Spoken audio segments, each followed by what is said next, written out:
Prepárate para una historia que tocará tu alma, un empresario brillante, 4 niños con sus mismos ojos y una mujer que jamás buscó venganza, solo justicia. Cuando el pasado golpea sin avisar, el corazón decide lo que el éxito nunca pudo. ¿Qué harías si un día descubrieras que tienes una familia que no sabías que existía? Cuéntanos en los comentarios. ¿Te lo vas a perder? Alejandro Domínguez regresó a la Ciudad de México como si hubiera aterrizado en un mundo que se hubiera congelado sin él. Han pasado 5 años desde que cambió las coloridas calles de Coyoacán por las ventanas espejadas de Shanghái. En ese momento, el objetivo era absoluto: construir su empresa desde cero, crear tecnologías capaces de cambiar la forma en que funcionaba el mundo y obtener cifras que ni siquiera él creía posibles. A sus 35 años, vestía trajes a medida, conducía un Tesla tan silencioso como su corazón y llevaba en su espalda el nombre de una de las startups más valiosas de Asia. Pero esa mañana, húmeda y temprana, mientras el aire vibraba con el calor de las aceras, Alejandro no se dirigía a un cóctel con inversores. Se dirigía a un centro comunitario en Coyoacán, un lugar que no visitaba desde que era joven, para una reunión de impacto social con una startup que, honestamente, ni siquiera recordaba quién la había agendado. Al entrar en aquel viejo edificio, donde la pintura se descascarillaba como viejas páginas de un cuaderno olvidado, se dio cuenta del abismo que había entre su mundo y aquel lugar. Las paredes estaban cubiertas de carteles hechos a mano, con frases de aliento y dibujos infantiles pegados torcidamente. El sonido era diferente. Lejos de las silenciosas salas de reuniones a las que se había acostumbrado, aquí podía oír el crujido de las sillas, el llanto de un niño, el sonido de vasos de plástico chocando. Alejandro miraba distraídamente un cuadro con el marco torcido cuando vio a Catalina. Fue como si alguien hubiera cerrado la ventana y absorbido todo el aire de la habitación. Ella estaba uniformada, con el cabello atado en una trenza sencilla, sostenía papeles con manos ligeramente temblorosas. A su alrededor, 4 niños, 4, estaban agrupados, inquietos, y lo que lo paralizó no fue el número, ni el contexto. El hecho era que todos tenían la misma mirada que veía en el espejo todos los días. No podía mover los pies. Acabo de mirar. Cada caricia de aquellos niños era como un puñetazo silencioso en el pecho. Una niña de unos 5 años hablaba con una claridad inusual para su edad, organizando a sus hermanos como una pequeña líder. Tenía la misma nariz delicada que Catalina, pero la expresión firme era de él. Un niño de aspecto tímido sostenía un libro demasiado grande para sus pequeñas manos y miraba fijamente a su alrededor, por encima de las páginas, como si quisiera desaparecer detrás de las palabras. Y luego, los gemelos. Uno corría alrededor de una silla como un huracán de energía. El otro dibujaba concentrado, arrodillado en el suelo, como si el mundo exterior no importara. Alejandro, con la mano aún en el bolsillo de su chaqueta, sentía el sudor correr por su espalda, a pesar del débil aire acondicionado del lugar. Eso era imposible, pero la verdad se reveló allí, en carne y sangre, como un espejo dividido en 4 reflejos vivos. Catalina lo vio. Su mirada no era ni de sorpresa ni de enojo. Fue como quien observa un terremoto ya previsto, pero que aún así sacudió los cimientos. Se acercó lentamente, con una mano todavía sujetando los papeles y la otra apoyada en el hombro de Sofía. «Estos son», intentó decir Alejandro, pero su voz murió en su garganta. Catalina añadió, con una tranquilidad que dolió más que un grito, «Ustedes». Ninguna palabra después de eso tuvo suficiente fuerza para salir. El silencio que siguió fue como una sentencia. Sofía lo miró como si estuviera viendo tomar forma a un personaje de un cuento. Diego bajó la mirada. Javier Ni siquiera se dio cuenta. Lucía dibujó sin levantar la vista. Y él, el hombre acostumbrado a controlar habitaciones con una sola frase, se sentía diminuto, un intruso en el lugar al que más pertenecía. Esa noche, Alejandro regresó a su departamento en Polanco con la mente hecha un desastre. El suelo de mármol reflejaba perfectamente su silueta, pero él se sentía completamente distorsionado por dentro. Las paredes minimalistas, las estanterías simétricas y la vista impecable desde el piso 23 parecían burlarse del caos emocional que lo estaba carcomiendo. Pasó horas caminando de un lado a otro, sin poder decidir si gritar, llorar o vomitar. A las 2 de la mañana abrió el último cajón de los viejos muebles de María Elena, su ama de llaves desde la época en que vivió allí.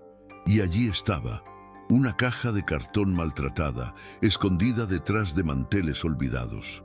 En el interior, decenas de cartas, algunos abiertos, otros todavía sellados. Una ecografía arrugada, con 2 pequeños corazones impresos en blanco y negro, y una carta con una flor, seca pegada, y el nombre Alejandro, escrito a mano. Los leyó todos esa mañana. Cada línea era un registro del tiempo que había desperdiciado. Catalina escribió con dolor, pero también con esperanza. Están creciendo rápido. A Sofía le gusta organizar todo, igual que a ti. O Diego pregunta mucho sobre cómo funcionan las computadoras. Las palabras eran como ganchos clavándose en la piel. La realidad se derrumbaba sobre él como un techo de cristal que se rompía. Su padre, siempre controlador, había interceptado todo. Su asistente, entrenado para proteger su imagen y productividad, simplemente borró cualquier correo electrónico que no fuera relevante. Y él, tan concentrado en la cima, que nunca miró lo que dejó caer en el camino. Esa noche no hubo sueño. Solo la repetición constante de una frase que Catalina había escrito una vez, sin saber si él la leería. Si alguna vez quieres conocerlos, aún será posible, pero tendrás que merecerlo. A la mañana siguiente, Alejandro canceló todo: vuelos, reuniones, almuerzos ejecutivos. Era la primera vez que su asistente escuchaba un «hoy no» sin una justificación detallada. Alejandro cerró la puerta de la oficina, apagó su celular y abrió un documento en blanco en su computadora portátil. Comenzó a escribir lo que llamó Diario 1, Sofía. Fue simple, directo, como si le hablara. Tú me viste y yo te vi. No merezco lo que vi, pero voy a intentar merecerlo para estar cerca de ello. Luego empezó los demás. Uno para Diego, con notas sobre libros que podían leer juntos. Uno para Javier, con ideas de juego, y uno para Lucía, donde pegó una imagen antigua de una exposición de arte infantil en Shanghái. Con cada línea, derribaba un poco del hombre en que se había convertido y reconstruía otro, ladrillo a ladrillo. Contrató a un investigador privado, de esos discretos que saben dónde buscar sin armar ningún escándalo. En menos de una semana, Alejandro lo sabía todo: la escuela Miguel Hidalgo, los horarios de llegada y salida, el barrio donde vivían, el pequeño hospital donde Catalina trabajaba por turnos, el nombre de su hermana Ana, quien ayudaba con los niños. Nada de esto fue utilizado para invadir. Él quería comprender, no controlar, y cada nuevo descubrimiento le hacía sentir más avergonzado. Catalina luchaba cada día por mantener la casa en orden, con turnos agotadores, contando compras y unos niños llenos de personalidad. Ella no hablaba de él con odio, pero tampoco permitía que lo recordaran como un fantasma heroico. Tu padre está lejos, algún día quizá lo conozcas, le había dicho a Diego, según la maestra. Y esa elección, no crear villanos ni héroes, fue lo que más lo sacudió. El primer intento real de acercamiento tuvo lugar durante la feria del libro escolar. Alejandro llegó temprano, vestido con jeans y un polo azul marino. nada de trajes ni apariencias imponentes. Caminó lentamente por los pasillos decorados con paneles coloridos, carteles infantiles y libros apilados en cajas de cartón. Solo tenía en sus manos un ejemplar de Las aventuras de Tom Sawyer, el libro favorito de Diego, según el coordinador. Vio a sus hijos desde lejos, agrupados cerca de una mesa con un cartel tembloroso que decía Proyecto Revolución Mexicana. Sofía guiaba a sus hermanos como si fuera una maestra infantil, mientras Diego ajustaba una laptop y los gemelos peleaban por unas tijeras sin filo. Catalina estaba al fondo, con los brazos cruzados y la mirada alerta. Al verlo, no sonrió, solo asintió como diciendo, «Puedes mirar, eso es todo. Si esta historia ya te hizo sentir algo, suscríbete al canal y activa la campanita. Hay muchas más historias que merecen ser contadas y tú puedes ser parte de cada una de ellas».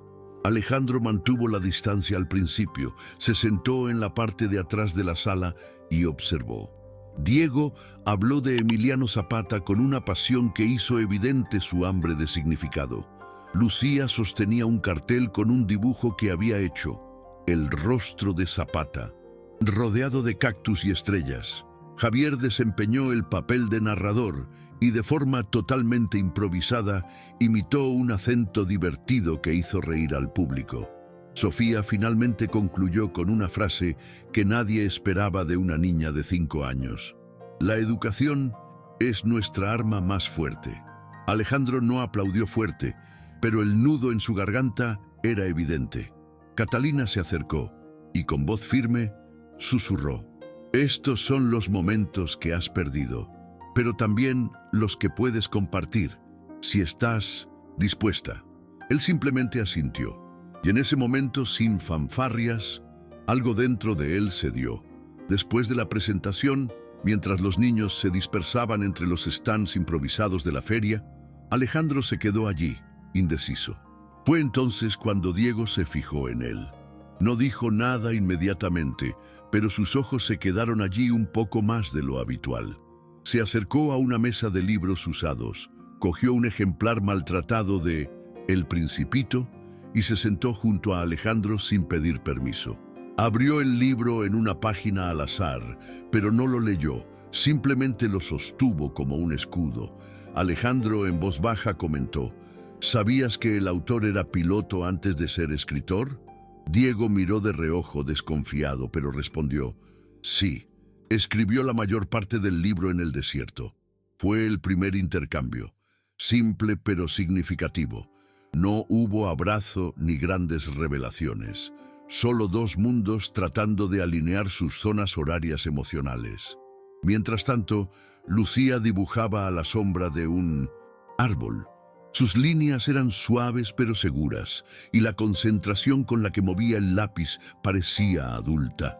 Alejandro se acercó con cuidado, se arrodilló a su lado y le preguntó qué estaba haciendo. Sin mirarlo, respondió, algo nuevo. Y, unos segundos después, añadió, estás ahí, en la esquina. El dibujo mostraba un aula escolar. Los hermanos estaban reunidos, Catalina al fondo, y él, pequeño, dibujado en la esquina derecha con grandes ojos y brazos extendidos.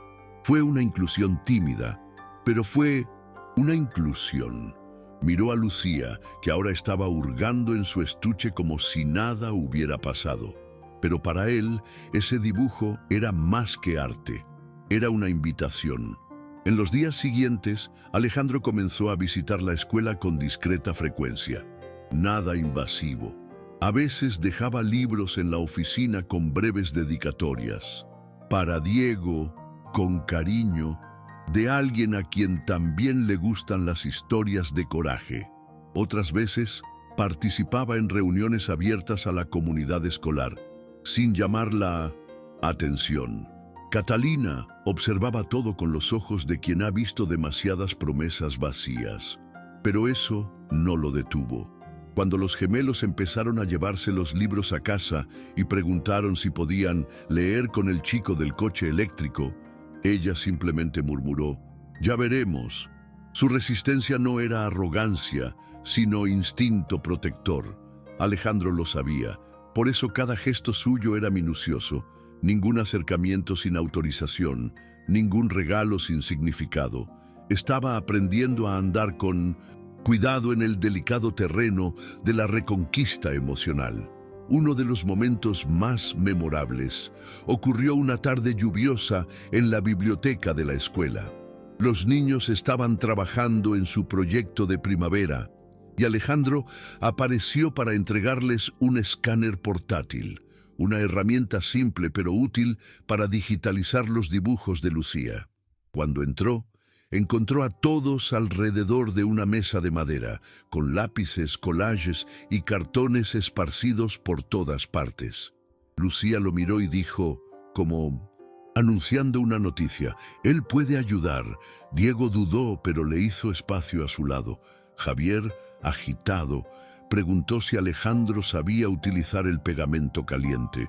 Y Sofía, seria como siempre, señaló una parte del mural y dijo, «Estamos haciendo un mapa sonoro también».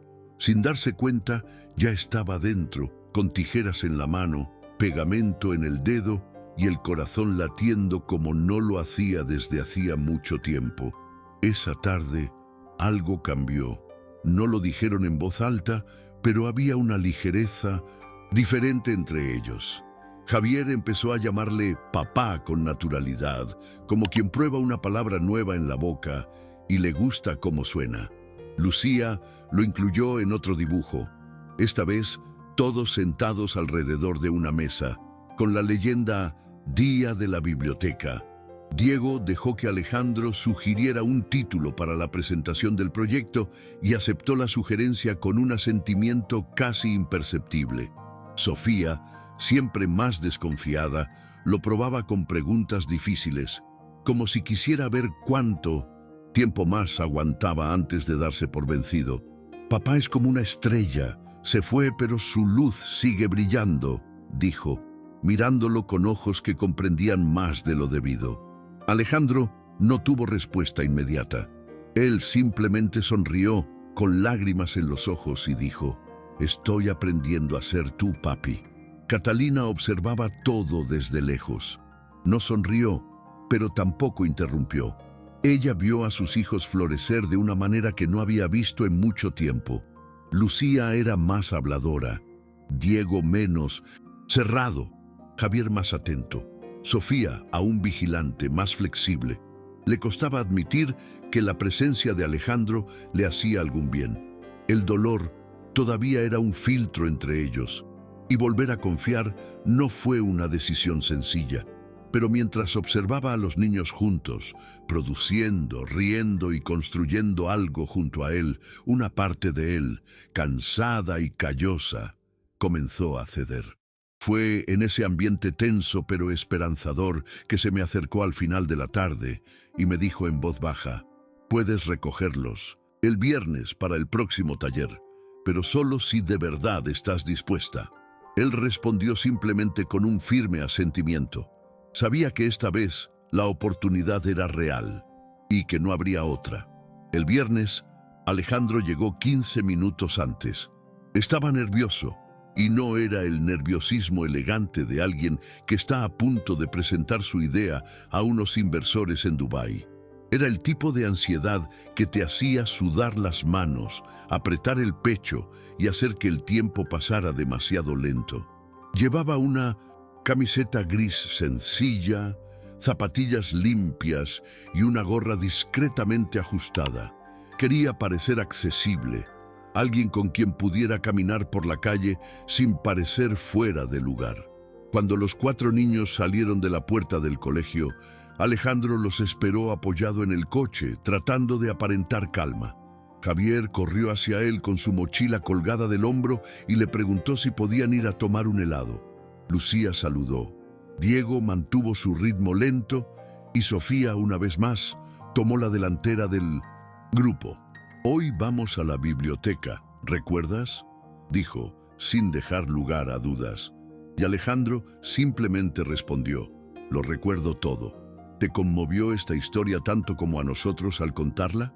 Déjanos tu like para que más personas descubran que sí existen las segundas oportunidades.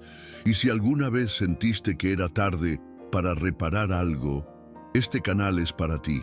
La biblioteca de la escuela estaba vacía ese día, reservada solo para su grupo. Era un lugar iluminado por grandes ventanales, con cortinas beige desgastadas y mesas de madera rayadas por generaciones anteriores.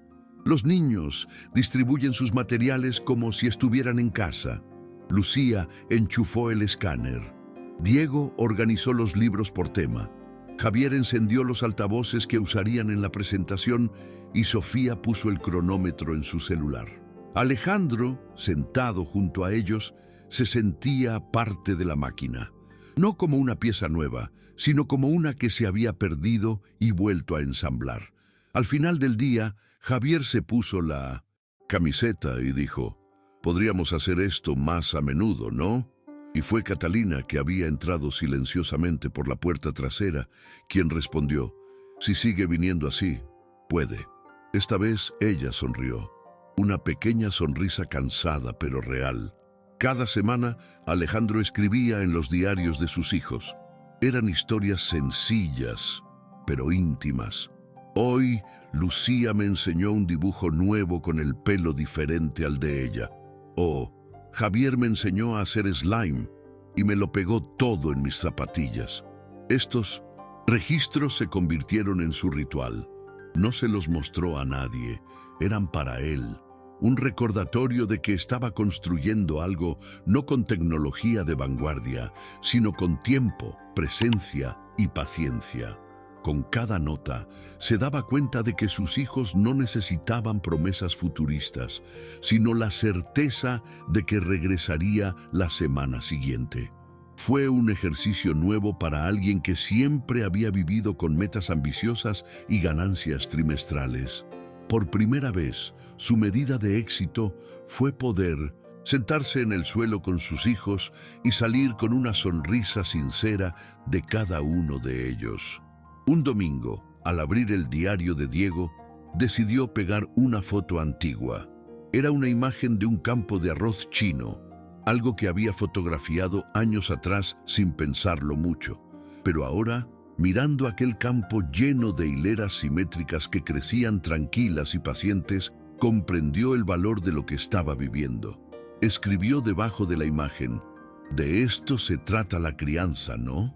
Plantar con cuidado, día tras día, incluso cuando parece que no pasa nada».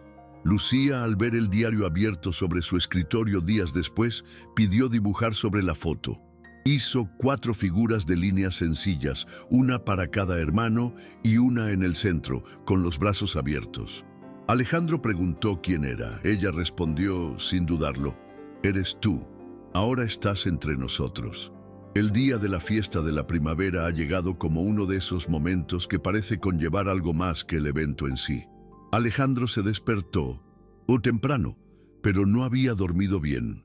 Se vestía tan sencillamente como siempre, pero cada pieza parecía cargada de un extraño simbolismo, como si se estuviera preparando no para un espectáculo escolar, sino para un examen final. Llegó temprano, con el pelo un poco desordenado y las manos temblando ligeramente. La escuela Miguel Hidalgo estaba repleta de actividad. Niños corriendo con disfraces de flores y animales, profesores ajustando micrófonos, padres intentando encontrar mejores asientos. Cuando Alejandro entró, sus ojos buscaron inmediatamente a sus hijos, y allí estaban: Sofía con una tiara hecha a mano, Javier con un chaleco brillante, Diego sosteniendo el guión del discurso con dedos nerviosos y Lucía con una flor de papel prendida en el pelo. Durante las actuaciones no podía dejar de sonreír. Javier fue el primero, participando en un baile improvisado que provocó risas entre el público. Lucía cantaba a coro con una delicadeza conmovedora, mirando al público y parpadeando con fuerza, como si buscara a alguien conocido. Diego subió al escenario con el micrófono tembloroso, pero con una voz firme que narró la importancia de la diversidad cultural. Y Sofía, como siempre, terminó con un discurso ensayado claro y contundente, que arrancó los aplausos incluso de los padres más distraídos. Alejandro los observó como si fuera la primera vez que veía al ser humano en su plenitud. Y en cierto modo, así fue. Al final, mientras los estudiantes corrían hacia sus familias, Catalina apareció a su lado y les dijo, con una mirada firme pero sin restricciones, sabían que venían, se quedaron dormidos hablando de ello. Después del festival, algo cambió en el ritmo entre ellos. No fue un salto repentino, sino una naturalidad que empezó a aparecer en las interacciones cotidianas. Los niños ya no dudaban en llamarlo para que les ayudara con tareas sencillas. Diego pidió consejos para un proyecto de historia. Sofía comenzó a compartir sus dibujos de planos e ideas para mejorar la escuela, como dijo con seriedad. Javier le invitaba a jugar a la pelota en el parque y Lucía ahora se aseguraba de sentarse a su lado cada vez que dibujaba. Alejandro comenzó a reorganizar su vida por completo. Redujo su agenda internacional, trasladó parte de las operaciones de la empresa a México y cambió el penthouse en Polanco por una casa más sencilla cerca de la escuela. En la nueva casa había juguetes en la sala de estar, libros infantiles en los estantes y, en el escritorio del dormitorio, los 4 diarios, ahora cada uno con páginas llenas de historias que nadie más había experimentado. Un día, al final de la clase, Diego lo tiró de la camisa y le dijo, «Tengo un proyecto que quería hacer contigo». Era un mural interactivo con imágenes y sonidos de China, un país que el niño solo conocía por los libros. Pasaron semanas preparándolo. Alejandro trayendo fotos antiguas, Diego seleccionando frases, Lucía dibujando los paisajes, Javier grabando sonidos divertidos y Sofía organizando la exposición con fichas de catálogo, como una pequeña curadora. El día de la entrega, los 5 estaban reunidos en la biblioteca del colegio, con la mesa cubierta de material, como la primera vez. Catalina llegó con café en la mano y se sentó también. Era la primera vez que estábamos todos allí, juntos, sin supervisión, sin protocolos, solo una familia improvisada, cosiendo nuevos recuerdos sobre las ausencias del pasado. Esa noche, Alejandro llegó a casa exhausto, pero con entusiasmo, el corazón lleno de una extraña ligereza. Se sentó a la mesa, abrió la agenda de Sofía y escribió, «Hoy lo coordinaste todo, como siempre, pero esta vez yo estaba allí para verlo». Luego abrió el de Diego. «Me enseñas más que cualquier libro. Gracias por dejarme aprender de ti». Para Javier y Lucía dibujó pequeños iconos, un balón de fútbol y una flor de papel, con frases sencillas, pero llenas de cariño. Al final, escribió la misma frase en los 4 cuadernos, como un sello silencioso de un nuevo capítulo.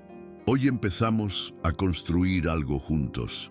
Luego guardó los diarios en el cajón y fue a la estantería a buscar el dibujo que Lucía le había regalado semanas atrás. Aquel en el que aparecía en un rincón de la habitación, pequeño, con los brazos abiertos. Ahora lo miré con otros ojos y vio que ya no era el hombre del rincón. Al día siguiente, Lucía trajo un nuevo dibujo. Esta vez, Alejandro estaba en el centro, los 4 niños a su alrededor, con un sol sonriente en la parte superior de la hoja y un corazón gigante en el medio. El título escrito con marcador rojo decía, «Estás aprendiendo a ser nuestro papá». Sostuvo el papel como si fuera demasiado frágil para el mundo. No dije nada. Él simplemente se inclinó, abrazó fuertemente a su hija y respiró profundamente.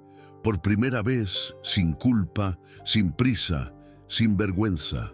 Catalina observaba desde lejos, con los brazos cruzados y los ojos brillantes, no de emoción, sino de alivio.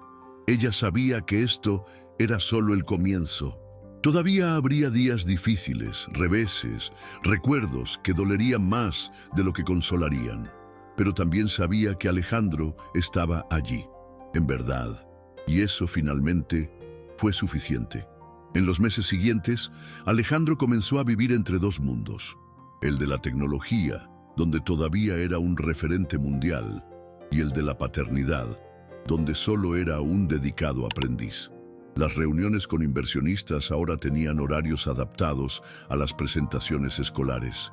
Los informes anuales se revisaban con Lucía sentada cerca, dibujando en hojas sueltas, y Javier interrumpía las videollamadas para mostrar una nueva prenda. Cuando Diego le pidió ayuda para montar una presentación sobre mitos antiguos, Alejandro respondió con un entusiasmo casi infantil. Sofía, cada vez más seria, hizo una hoja de trabajo para que todos en la casa ayudaran con el mural de la escuela, y él obedeció sin rechistar. El lujo que una vez definió su vida ahora parecía pálido al lado de la rutina caótica, pero profundamente significativa de ser un padre presente. Una tarde, mientras ordenaba los armarios, Alejandro encontró la ecografía de los gemelos, amarillenta y con los bordes doblados. Se sentó en el suelo con el papel en sus manos durante largos minutos. Recordó la noche en que la encontró por primera vez dentro de esa caja escondida, lleno de culpa y conmoción. Ahora, sin embargo, la sensación era diferente. Todavía había dolor, sí, por la ausencia, por el tiempo perdido, por las palabras no dichas. Pero también había una sensación de que de alguna manera todo eso lo había ayudado a llegar hasta donde estaba. Guardó la ecografía dentro del diario de Lucía, entre 2 páginas con dibujos de colores y frases escritas con letras torcidas. Por primera vez, comprendió que no necesitaba borrar el pasado para construir el futuro. Lo único que había que hacer era mirarlo con sinceridad. En la última reunión escolar antes de las vacaciones, Alejandro fue invitado a ofrecerse como voluntario para organizar el evento de clausura. Sofía leyó la lista de tareas y su nombre estaba escrito allí, con el mismo bolígrafo azul que usaba para los planes familiares. Se rió entre dientes cuando vio su nombre garabateado al lado de ensamblador de sillas. Esa mañana, mientras colocaba las sillas de plástico en filas torcidas y discutía con Javier la mejor altura para el cartel de «Gracias por este año», Alejandro sintió algo raro: pertenencia. No el que fabrican las insignias de alto rango o las portadas de revistas. Era una pertenencia orgánica, llena de defectos, ruido, cuidados y esfuerzo. Sofía lo invitó a ver el ensayo. Diego les dio un libro para leer juntos después. Lucía dibujó un nuevo retrato de la familia y Javier lo retó a jugar al balón prisionero durante el recreo. Él aceptó todo. Más tarde, cuando llegó a casa, Alejandro colocó los 4 diarios sobre el escritorio. Estaban desgastados, con páginas dobladas y tapas rayadas, pero vivos, llenos de color, garabatos, pensamientos y afectos. Abrió el de Sofía y escribió: «Hoy me senté en las sillas que yo mismo hice y te vi sonreír. Diego, tu libro favorito ahora también es mío». En Javier: «Ganaste en el balón prisionero y te dejé». En Lucía pegó el nuevo dibujo y escribió: «Me dibujaste en el centro. Prometo seguir mereciendo este lugar». Después de eso, apagó las luces y se sentó frente al piano, aquel que había estado tapado durante años. Tocó notas sueltas pero sinceras.